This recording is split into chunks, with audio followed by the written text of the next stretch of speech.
Assalamualaikum warahmatullahi wabarakatuh. Selamat pagi semuanya. Saya akan presentasikan review jurnal saya dengan judul The Use of Biochar to Reduce Carbon Footprint Toward Net Zero Emission from Agriculture. Dengan dosen pengampu adalah Profesor Dr. Edi Santoso SPMSI dan oleh saya, oleh Hidayat Fatkur Rahmah dengan NIM A26022410111. Latar belakang dari aspek yang saya ambil ini dari jurnal yang saya review adalah karena adanya perubahan iklim yang telah memberikan berbagai macam dampak terhadap kehidupan manusia, di mana perubahan iklim ini disebabkan karena adanya efek gas rumah kaca yang bersumber dari energi, transportasi, dan deforestasi.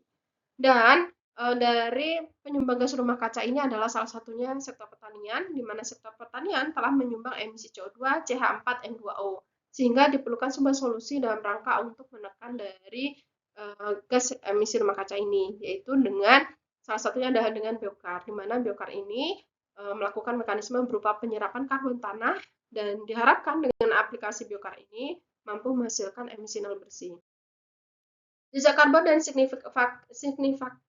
signifikasinya dalam perubahan lingkungan global. Pemanasan global ada peningkatan suhu rata-rata permukaan bumi akibat aktivitas manusia yang kemudian meningkatkan konsentrasi dari gas rumah kaca. Telah dilakukan berbagai macam konvensi dalam rangka untuk mengurangi dari dampak pemanasan global ini dan terakhir dilakukan konvensi internasional di Paris berupa Perjanjian Paris pada tahun 2016, di mana disepakati dari Perjanjian Paris ini adalah strategi-strategi global dalam rangka untuk mengurangi emisi karbon ini melalui konsep ekonomi rendah karbon, kota rendah karbon, perdagangan karbon, dan kebijakan terkait seperti pajak karbon. Jejak karbon atau carbon footprint adalah jumlah total emisi GRK dari berbagai macam aktivitas manusia yang diukur dalam satuan karbon dioksida ekuivalen atau CO2-min. Penghitungan dari jejak karbon ini dilakukan dengan cara menghitung jumlah total emisi karbon dioksida CO2 yang dihasilkan oleh suatu tindakan produk aktivitas baik secara langsung maupun tidak langsung, dan penghitungan ini mencakup jejak ekologis, air, dan tanah sebagai indikator dari dampak lingkungan. Dari penghitungan CF ini maka dilakukan berbagai macam langkah dalam rangka untuk mengurangi carbon footprint, meliputi teknologi yang lebih ramah lingkungan, kemudian pengadaan sarana prasarana publik yang dalam rangka untuk mengurangi emisi rumah kaca ini, peningkatan efisiensi energi, peningkatan manajemen proses dan produk, dan penyeimbangan karbon.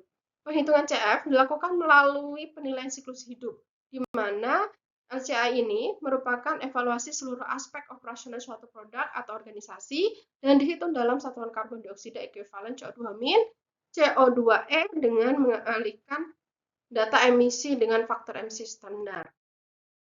Kemudian dilakukanlah di berbagai macam negara untuk mengetahui sektor-sektor mana yang ternyata sebagai penyumbang dari emisi CO2 ini. Di mana pada pie chart ini maka dapat diketahui bahwasanya sektor penyumbang adalah yang terbesar adalah electricity dan heat production, kemudian yang kedua adalah agriculture. Dari pengetahuan ini maka kemudian dapat dilakukan berbagai macam strategi dalam rangka untuk mengurangi gas emisi rumah kaca tersebut pada sektor yang diduga penghasil dari emisi gas rumah kaca yang terbesar. Kemudian dari grafik yang sebelah ini dapat diketahui bahwasanya negara yang sebagai penghasil gas emisi rumah kaca terbesar adalah India, di mana pada data ini diambil pada tahun 2021, dan pada data tersebut juga diketahui bahwasanya Cina dan Eropa ternyata dia mampu mengurangi gas emisi rumah kaca tersebut. Kemudian sektor pertanian ini sebagai salah satu sektor yang sebagai penyumbang gas rumah kaca, di mana sektor pertanian ini sebagai penyumbang gas rumah kaca ini terjadi karena penggunaan pupuk anorganik dan pestisida yang tidak seimbang atau secara berlebihan. Kemudian dampak pemanfaatan lahan dan praktik petani terhadap gas emisi rumah kaca ini dapat dilihat di berbagai macam kegiatannya, meliputi dari dekomposisi sisa tanaman in situ oleh mikroba, kemudian penggunaan pupuk yang tidak bijaksana, aplikasi pupuk kandang, penggunaan bahan bakar fosil yang berlebihan, kemudian perubahan penggunaan lahan hingga pembakaran sisa tanaman dan praktik peternakan sapi perah, aquaculture, dan ikan. Kemudian berbagai macam upaya dilakukan dalam rangka untuk mereduksi emisi rumah kaca ini, meliputi praktik pertanian inovatif iklim untuk mengurangi emisi rumah kaca, kemudian diversifikasi rotasi tanaman, penyerapan karbon, peningkatan genetik tanaman dan hewan yang rendah emisi karbon, kemudian juga pertanian konservasi di mana pertanian konservasi ini menghasilkan CO organik tanah, kemudian peningkatan penggunaan efisiensi input dan berbagai tindakan budidaya seperti pada tabel berikut. Kemudian potensi biokar dalam rangka untuk mengurangi efek rumah kaca, di mana dapat dilihat potensinya adalah pada grafik ini bahwasanya aplikasi biokar ini ternyata mampu meningkatkan atau mampu mengurangi dari emisi rumah kaca dibandingkan praktek-praktek budidaya yang lainnya.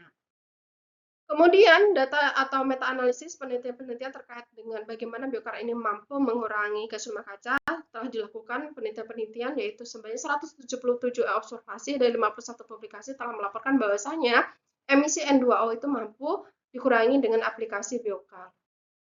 Kemudian dampak positif dari penggunaan biokar ini terhadap mitigasi perubahan iklim ada 3. Yang pertama adalah dari efek negatif dari biokar ini terhadap mineralisasi karbon organik tanah, di mana mekanismenya, bagaimana cara si biokar ini mampu mengurangi atau mengubah mineralisasi soil organik karbon ini, yaitu melalui efek priming, yaitu mekanisme dengan membungkus bahan organik di permukaannya dan melindunginya dari degradasi lebih lanjut melalui penyerapan ke permukaan akar.